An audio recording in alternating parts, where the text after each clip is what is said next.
Over the years, I have repeatedly encouraged people in search of the good life to make use of a journal. Invariably, at the conclusion of a seminar, a number of people are sufficiently inspired by learning of the effect journals have had on my life to start using one of their own. Unfortunately, inspiration and enthusiasm quickly fade in the face of all those blank pages. Instead of finding new answers to life, the journal seems to open a floodgate of new questions, such as, what am I supposed to write? Should I only write about business events? How often should I be writing? What kind of journal is best? Does spelling count? The purpose of these tapes, then, is not only to explore the incredible value of recording your life's experiences, but also to examine the endless uses and methods of keeping a journal. Hopefully, by the conclusion of this program, your questions will have been answered, and you will be confidently embarking on a new adventure in achievement with the vehicle of pen and paper. The first thing to understand about a journal is that it's your book. And because it is yours, you must be the one to select the size and style you feel most suits your needs and personal preferences. Like a favorite armchair, a journal must be comfortable enough that you will want to go to it often. You may, in fact, find yourself experimenting with a variety of journals over the years as your needs and tastes change. During the past 25 years, I'd be willing to bet that I've tried almost every conceivable system of capturing ideas on paper, from loose-leaf binders and file cards to dime store notebooks and hardbound volumes. I've had big journals and little journals, journals with lined pages and journals with blank pages, all of which met a certain need at a certain period in my life. And believe me, you too will undoubtedly go through half a dozen different methods over the years, and that's to be expected. As you continue to grow and develop, you will soon discover that last year's systems won't likely meet this year's needs. You see, one of the keys to success is flexibility. We must always be on the search for more effective methods to facilitate and accommodate new ideas. But let's face it, in the beginning, the only thing that matters is that you develop the journal habit. The journal we've included with this tape program may or may not be exactly what you're looking for, but just start using it. Like ordering Chinese food for the first time, the only way to find out which dishes you will or will not like is to try a few. By using this journal to get you started, you will not only develop a journal habit, but you will also discover in the process of using it what you like or do not like about it. Then when you've finished, you can always look for a journal that is more tailored to suit your specific needs. And I would suggest that when you go to buy your second journal, that you take the time to get just the right one. Remember, the use of anything received will always be in direct proportion to how it makes you feel when you use it. The color and material of the binding, the texture of the paper, the width of the lines or the absence of lines are important considerations. If you feel lines tend to restrict your creative flow, then go with blank pages. If you feel uncomfortable with blank pages, then choose line pages. Hey, it's your book. Make sure it reflects what you are. My latest journal is a leather-bound volume for which I paid handsomely, but it's worth every penny I spent. The richness and the smell of the leather in themselves are enticing. It's enjoyable just to hold it in my hands. And, too, it's important to me to know that unique ideas are being stored in a suitable place. Somebody once asked me why I pay as much as I do for an empty book, and my answer was simple. I intend to put something valuable in it. Let's face it, you wouldn't store precious gems in an empty cigar box, so why put $1 million idea in a 10-cent book? Just one bit of advice, however. Bear in mind that a journal should be capable of going wherever you go. A journal that requires more space than your briefcase permits, or more room than your desktop allows for you, more often than not, it will be left at home, gathering dust instead of thoughts, and cobwebs instead of observations. But let's get to the heart of the matter. Buying a journal is the easy part. The real challenge lies in filling it up. And that's what we want to deal with now. What should go into a journal if it is to have meaning and value in your life? Perhaps the best way to answer this question is to consider the purposes and functions of a journal. Once the matter of why we should write is clear, then the what we should write will become immediately apparent. There are so many functions performed by a journal that I could conceivably spend the remainder of this tape and a half a dozen others discussing them.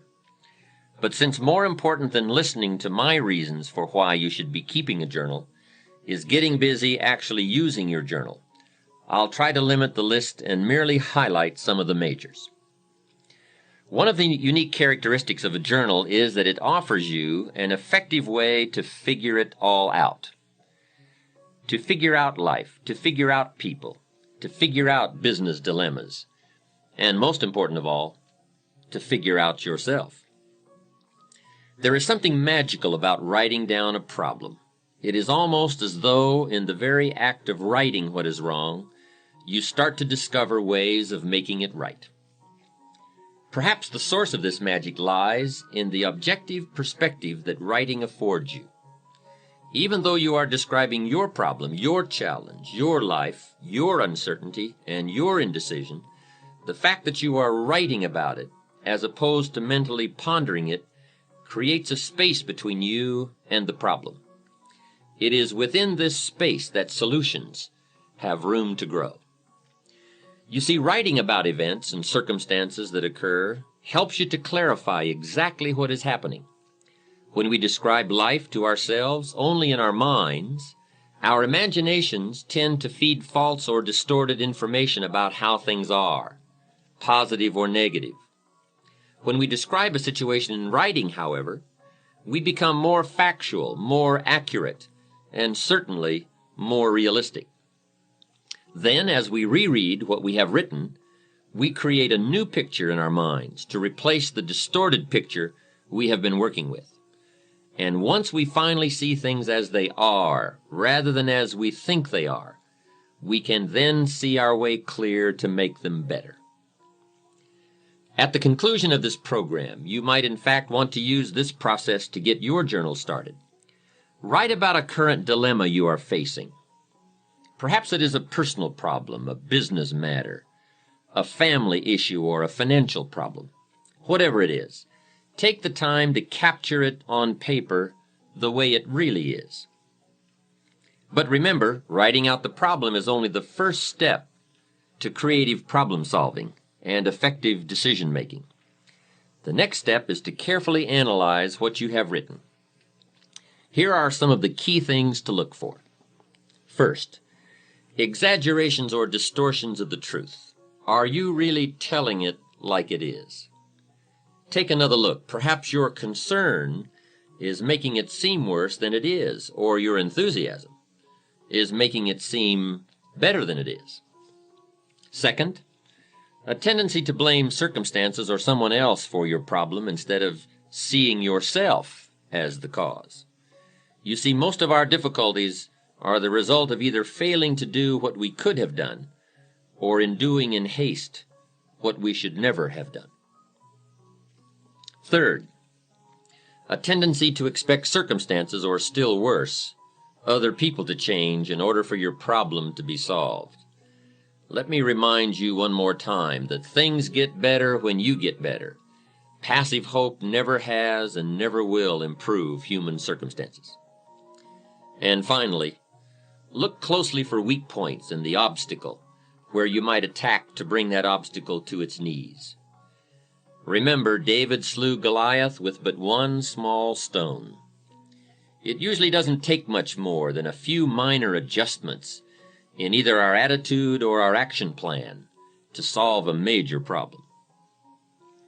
Essentially, you must learn to view your problems like a scientist who puts tiny organisms on a slide. Examine your circumstances through the lens of the microscope of truth to see their real nature, their real perimeters, and their real composition. And two, as you examine your problem, do as any scientist would do. Record your observations. You see, as you continue to refine your statement of the problem, of the way it really is, you will begin to move closer to the solution. And speaking of solutions, be sure to record the ultimate conclusion to your dilemma. If it worked well, then it is worth remembering. And if it didn't work well, as you had hoped it would, then it is even more essential to record the outcome, lest you should find yourself repeating mistakes instead of learning from them. Mistakes in judgment are nothing to be ashamed of. Surely most of our personal growth comes as a result of our errors. But what is truly unforgivable is to make the same mistake twice. Every mistake has its own price tag, but the most costly error anyone can make is an error unlearned and often repeated. If something didn't work, it may be too late to undo the mistake, but it's never too late to make adjustments and revisions in your thinking. You see, better decision-making comes from the better thinking habits, and better thinking habits comes from practical experience, learning both what to do and what not to do. Becoming a more effective thinker on paper is a sure way of becoming a more effective person in practice. As step one for getting used to using your journal, then, I would suggest writing down problems that you encounter and recording all the steps you can take or did take to solve them, as well as their eventual outcomes. Now, I realize this is only a suggestion, but please let me offer you a bit of advice about suggestions. You see, many people will hear this suggestion, agree that it sounds like a good idea to try, and even go so far as to mentally agree to do it sometime. And therein lies the problem, that nebulous word sometime. We all know what happens to the promises we make to do something tomorrow or next week or as soon as we have a chance. Somehow, we never quite get around to doing it. My advice is that if you think a suggestion has merit and that it's worth trying, that you promise yourself you will do it. Make a firm commitment now at the conclusion of this program. You will have chosen one of my suggestions, and that you will not do another thing until you have opened your journal and written at least one page. Otherwise, to be perfectly honest, you might as well stop the tape now and give it and the journal to a friend. For surely if you lack the discipline to start a journal, it is highly unlikely that you will ever have the discipline to continue to use one either. This leads us into a second function of your journal, which is the capturing of good ideas. How many times as we go through the day do we come across a good idea, a unique quote, an interesting piece of information, or even a significant personal discovery? And each time we do, we mentally say to ourselves, I must remember that. Now, I'm willing to admit here that the human mind, I remember one time attending a church service in Carmel, California. The sermon that Sunday morning was excellent, so I opened my journal and started taking notes. But out of the 400 people in attendance that day, guess how many of the others were taking notes? Not one. So there I was taking notes in my journal from this sermon, and pretty soon the people around me were starting to give me strange looks. Out of the corner of my eye, I could see them nudging one another and whispering. I felt like some kind of spy. I could almost hear them saying, he's going to get out of here with some of this stuff. And sure enough, I did. I got the stuff.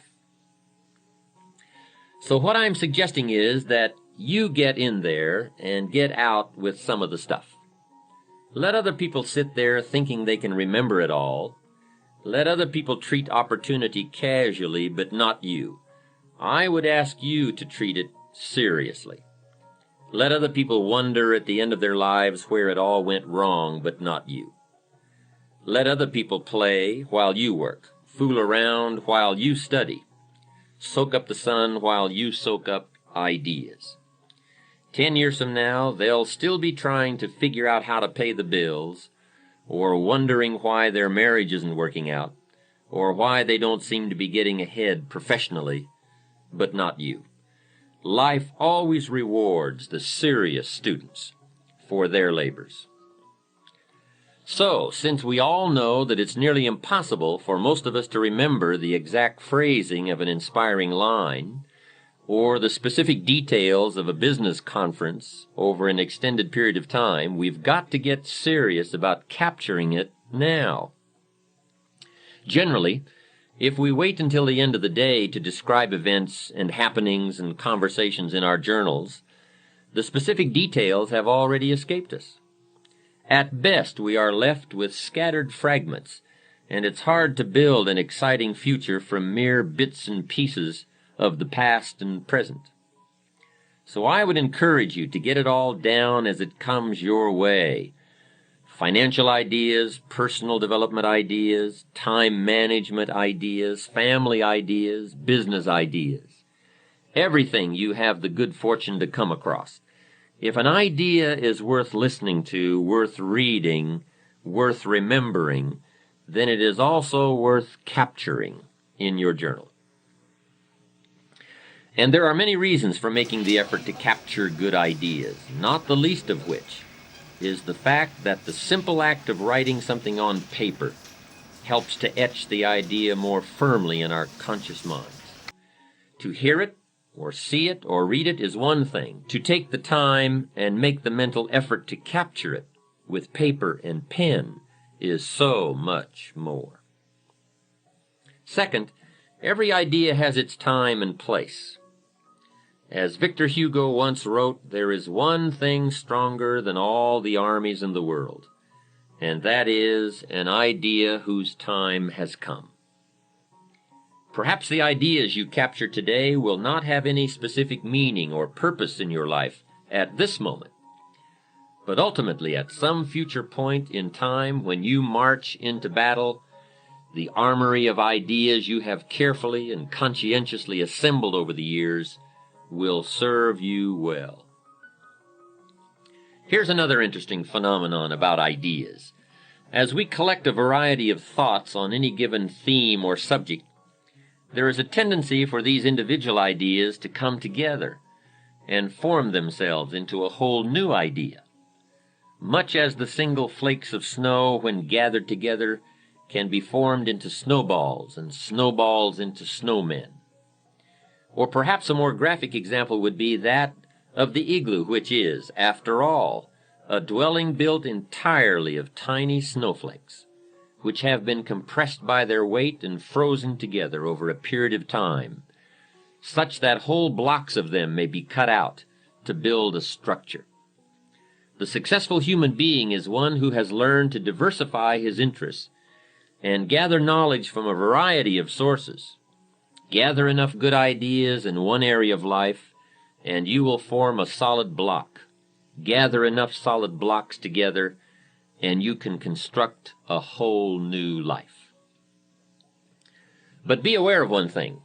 The mental storage bank of good ideas is very much like the bottom drawer of our desks or the extra drawer in the kitchen that holds a collection of valuable items gathered over the years, none of which can ever be found when we go to look for them again because of the chaotic manner in which they were stored. We pour information into our mental computers much like we dump old letters and store coupons into the extra drawer, helter-skelter, and hence irretrievable. One of the first things we attend to when setting up a new business is the development of a filing system for records so that we can easily locate information whenever needed. When we move into a new home, we carefully pack all of our possessions in clearly labeled boxes so that we can find something again in a hurry if needed. But when it comes to facts, to ideas, to observations, we have no system, as though they are incidental rather than essential to our better future. Your journal, then, provides you with the means of logically assembling and storing the pieces of information that come your way. Now, there are many ways to assemble the data in your journal for easy reference. For example, you might find it helpful to keep an index at the back of each volume so that you merely list the highlights of your entries, so that your index might read like this: Financial Ideas, pages 5, 53, 96, and 104. Or Ideas for Increasing Company Efficiency, pages 46, 82, and 111. At one time, I used to keep 3 journals, one for personal observations, one for business notations, and a third for creative ideas for a book I was writing.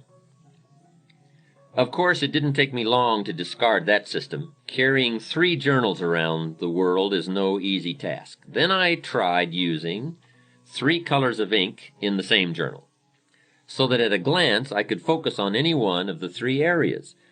While it was certainly easier carrying 3 pens than 3 journals, it was still somewhat of a cumbersome system. When the ideas are flowing fast and furious, you don't always have the time to search for a red, a green, or a blue pen. The method I finally settled on was setting aside certain sections of my journal for specific uses. For example, at the back of my journals I have a separate section for recording my goals, for listing interesting quotes, and for thoughts on new speech material. Perhaps you may want to set aside part of your journal for specific ongoing projects or interests that you feel might warrant a section of their own. Choose one of these methods or devise a new one, but make sure you set up some kind of system. Remember, failure more often than not is attributable to lack of information about how to succeed. Each of us has the capacity to seek out the information we require to achieve our goals. Unfortunately, we do not all have the discipline required to gather the data systematically so that the raw material is easily accessible and ready to be put into practical use the moment opportunity presents itself. How sad it would be if opportunity came knocking on your door, but you had to keep him waiting while you rummaged through drawers and files for the key. Undoubtedly, by the time most people have finally located the key, opportunity has long since become impatient and gone on to knock on the door of someone else. Next, by taking the time to capture and assemble information in our journals, we now have the added benefit of being able to review these ideas whenever we wish. You don't have to run back to the library to reread the book you borrowed last year, or call a friend on the phone and try to reconstruct the conversation you had last month. If you've captured the essence of the conversation or the highlights of the book in your journal, it will always be there for you to refer to. And here is the key point. For your journals to have their greatest value, they must be frequently reviewed. You see, writing in journals is merely a way of capturing information, but it is by rereading our journals that we begin the process of translating information into practical knowledge about ourselves, our environment, our relationships, our businesses, our financial affairs, our dreams, and our own better future. I would strongly urge you to set aside a day each week, or at the very least each month, to review your recent entries. And then once a year, take all of your journals off the shelf and read them from cover to cover. What you read will probably make an incredible story of personal growth. You see, more than anything else, a journal is a place to document the development of your own life. It is a textbook of self-discovery and self-awareness. In fact, sometimes what you don't write can be as revealing as what you have written. A friend of mine recently shared with me the discovery that in rereading her journals, she realized that everything she had written centered around other people's lives, their accomplishments, their failures, their dreams, their needs. I finally realized, she said, that I had spent most of my adult life as a mirror reflecting everybody else's existence, rather than as a human being living a life of my own. In the pages of a journal, our innermost feelings and dreams are revealed, as are our strengths, our weaknesses, our positive attributes, and our negative habits and characteristics. If not in the words themselves, then at least between the lines of what we have written, are the shadows of self-doubt, pride, envy, jealousy, and anger. Just as actions speak louder than words, so too will journals often say more than what we have written. A journal, then, should also capture your observations and reactions, for somewhere between what we see and what we do will be revealed what we are. Capture on paper the events, the circumstances, and happenings of your life. Describe the near miss you had while driving to work on the freeway. Outline your observations of people's behavior at the office party. Paint the picture of your day at the beach, the pounding surf, the soaring gulls, the distant sails. And then, when you have written about what your eyes have perceived and your ears have heard, go one step further and describe your feelings, your emotional responses to life. Describe your feelings when you learned that John got the promotion that you felt was rightfully yours, or when you learned that Sally is getting married next month to your ex-husband. Describe it all. Don't miss any of the events of your life. Capture the joy of your victories as well as the agony of your defeats. And remember, it doesn't have to be a monumental occurrence to be worth capturing. Truly, most human lives consist of and evolve around minor happenings. So even a minor event and your response to it can have a major impact on how your life turns out. You see, part of the human experience, perhaps the most important part, lies in learning to translate these events which occur outside of us into words and emotions within our inner worlds. The better we become at describing what goes on around us, the better we will be able to understand some of the conflicts and turmoils which take place within us. Cause and effect always go hand in hand. Trying to understand or deal with the effects without a clear picture of the cause is a rather hopeless situation to be in. Remember that all human emotions are effects which can be traced back to particular events or causes. A better understanding of events will always give us a clearer picture of the effects we may be experiencing. Also, on the subject of events and feelings, you will find as you begin to open up and really tell it like it is, that your journal becomes an excellent, empathetic friend, one who will listen to all you have to say about your joys, your pain, your fears, or your concerns. And I would strongly urge you to get these emotions out of your head and onto the page. For powerful negative emotions are diminished by writing, and powerful positive emotions become explosive. You see, writing about your fear reduces its strength, and capturing your excitement magnifies its power. And feel free to... There is only one suggestion I would offer concerning the format of your journal, and that is to record the date, time, and location of each entry. Not only will this provide you with a means of measuring your progress, your growth trends, the different phases of your life, and your changing attitudes, but where and when you write can in themselves provide interesting revelations. A man wrote to me several months ago to share such a discovery he made from his journals. It seems that in reviewing his writings of the past year, he had noticed a definite negative pattern emerging. Every entry on a Wednesday afternoon or evening outlined thoughts of self-doubt, discouragement, and uncertainty about the direction he was headed in. It did not take long for him to track down the source of those defeating thoughts. Wednesday was the day when he had lunch with two colleagues from his former place of employment. To test the validity of his theory, he flipped back to the Wednesdays when, due to illness, vacations, or business matters, the luncheons had not taken place, and sure enough, there were no negative entries on those particular days. Having reached the conclusion that these luncheons were costing him far more than the price of the meal, it did not take him long to take the necessary steps to solve the dilemma. Others have discovered such interesting tendencies as writing about personal concerns while at the office and business matters at home, or feeling particularly inspired and eager before leaving for the office in the morning, and completely exhausted and enervated by 10 a.m. Remember, everything affects everything else. Your environment, your associations, your family, your friends, Even your occupation has an effect on you. So, too, do the books you read, the television programs you watch, and the conversation you engage in.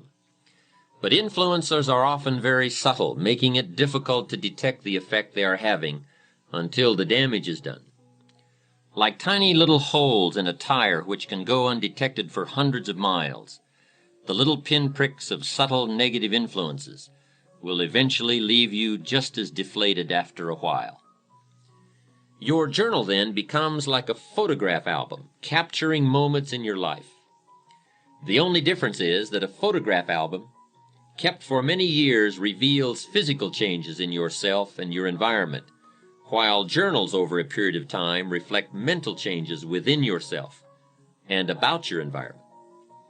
But perhaps the most important function your journal performs lies in the area of communications. First and foremost, your journal gives you a chance to talk to yourself and to hear what you are saying about your life, your future, your relationships, and your goals. As you begin to develop the habit of writing down your problems, recording your observations, emotions, and reactions to life's events, you will undoubtedly find yourself both posing and responding to a whole new set of questions about your past, present, and future. Why did I say that? Why does he always make me feel that way? If I follow this course, where will I be 5 years from now? As you begin to both ask and answer yourself on paper, you will be amazed at the incredible leaps in personal understanding and self-awareness you will experience. And remember, any positive change which occurs within you will ultimately manifest itself in a positive result outside of you, in your social or professional world, your attitude, your bank account, your habits, and even your appearance. We stand forever exposed to life and to the endless variations that make up the human drama. Our task as human beings is twofold. First, we must effectively translate what is going on around us into terms we can comprehend. And second, we must effectively express what is going on within us into terms the rest of the world can understand. Despite the major technological advances enabling us to communicate globally and perhaps even extraterrestrially, I would suggest that while our means of communication has greatly improved, we are still living in the dark ages when it comes to saying what we mean and understanding the meaning of what is being said. As William James wisely observed, the most immutable barrier in nature is between one man's thoughts and another's. As much as we live together, work together, try together, grow together, discover together, explore together, and even pray together, man is truly an island unto himself, cut off from other human islands by the deep channels of non-communication. Writing in your journal is one of the best ways I know of to develop more effective communication skills. As you become better at describing life to yourself, you will find that you become better at describing yourself to life. Put into more practical terms, as you become better at saying what you really want and how you really feel to yourself, you will be able to better express yourself and your feelings to others, and in return, better able to understand what others are really feeling and really saying to you. You see, communicating with people our own age, or who have similar educational backgrounds, incomes, professions, or beliefs, is a relatively easy process. But what about the two people who are, to all outward appearances, radically different? A teenager and a 40-year-old father, a high school dropout and a college professor, a successful lawyer and an unemployed auto worker. Now the real challenges of communication begin to manifest themselves. But they are challenges that using a journal can help us overcome. You see, regardless of the differences in our outer worlds, inside human beings are all basically alike. We've all known sorrow, maybe not from the same event, but we've all experienced the emotion. We've all known the joy of achievement, perhaps in different circumstances, but certainly the same feeling. Regardless of our outward differences, those basic human needs and emotions will always provide a common ground or build a bridge for effective human communications. You see, by the time we have reached adulthood, most of us have experienced almost every aspect of the human drama in one form or another. The problem is that most of the experiences have gone right on by us.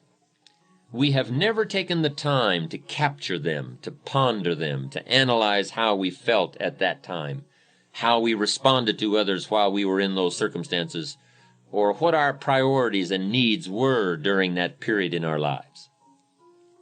Suppose, however, that you took the time to capture the events and happenings of your life on purpose with paper and pen, so that you always had a wealth of experiences from which to draw. Imagine now what an incredible impact this awareness could have on your life, how it could help to bridge the gap between you and your children, your clients, your associates, your neighbors. You see, if you will but take the time to capture how it is for you at any given point in your life, then you will always be in a position to relate to how it might be for someone else at this moment in their lives. The situations might be different, but the basic needs and emotions never are. We don't have to dress alike or go to the same schools or be the same age or sex to feel the same way. Use your journal then as a textbook for life. Use it to capture the full range of human emotions that you continuously gather from your experiences. I promise you that if you will take just a little time to capture your experiences, the end result will more than repay you for the time you invest. Now here's another question frequently posed about using a journal. The question is, how often should I be writing? The answer to that is simple: as often as you wish and as often as you need. There are two extremes to avoid: never writing in your journal and constantly writing in your journal. In the first instance, you will be participating in life without capturing it, and in the latter case, you will be capturing life without participating in it. Life should be a delicate blend of both observation and action. And let me stress again that the first discipline to be mastered in using a journal is to develop the habit of always having it with you.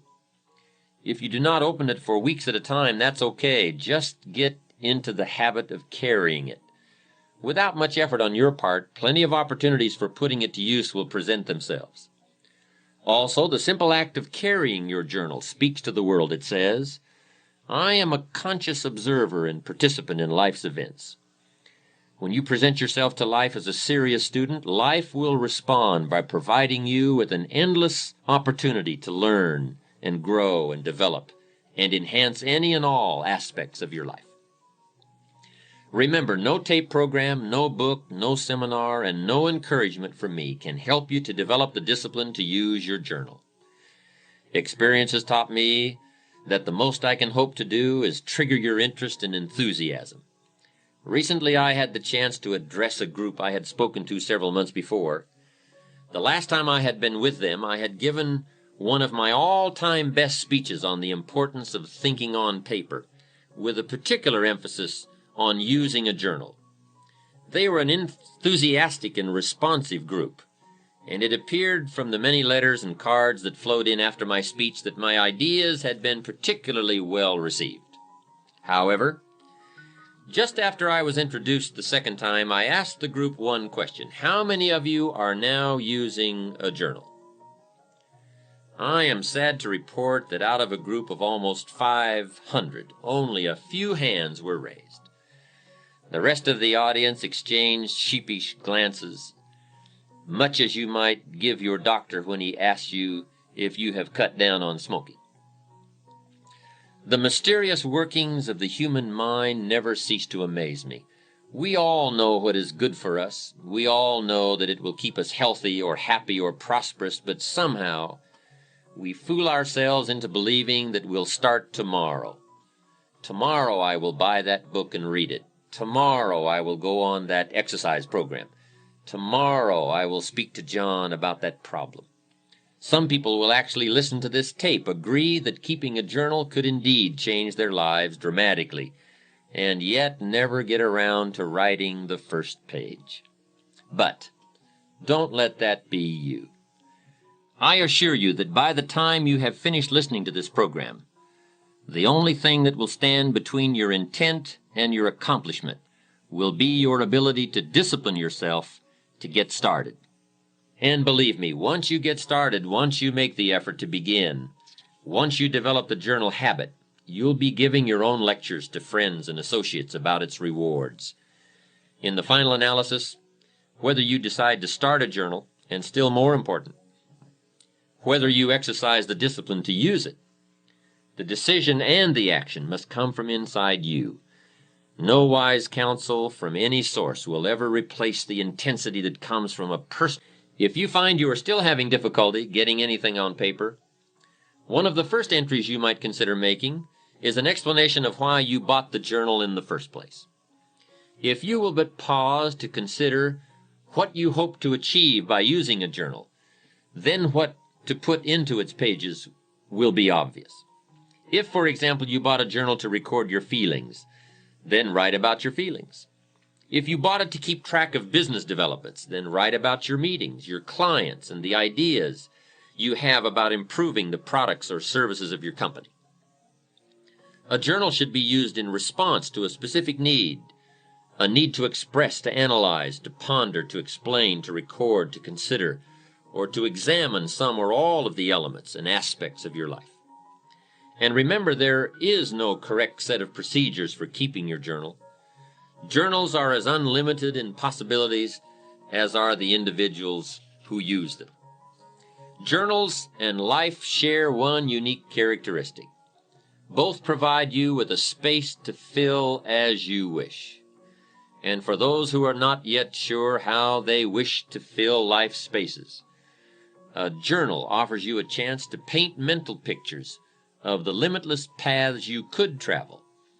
In a novel, an author places imaginary characters in imaginary circumstances and then predicts their behavior and responses to these events.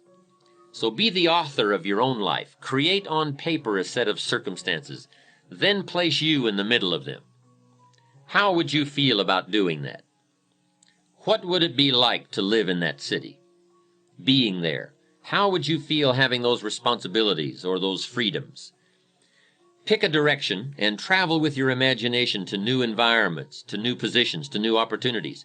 Create on paper an ideal job, describe an ideal relationship, state an ideal income, outline an ideal code of personal behavior, design an ideal lifestyle. Then take your dreams and transfer them into written goals with priorities and deadlines. List the specific steps you must take in order to achieve them, and then write out a detailed plan of action. Take your dreams for your mind to the page, and then take them from the pages of your journal and make them happen in your life. Learn to paint these mental pictures, and then, like an artist, create something of substance on the canvas of your life, using all of your available resources. Add new color, new depths, new dimensions, new meanings to where and who you currently are by exploring where and who you still can be. Set yourself free and explore the possibilities of life with paper and pen. There's no risk involved. You cannot fail.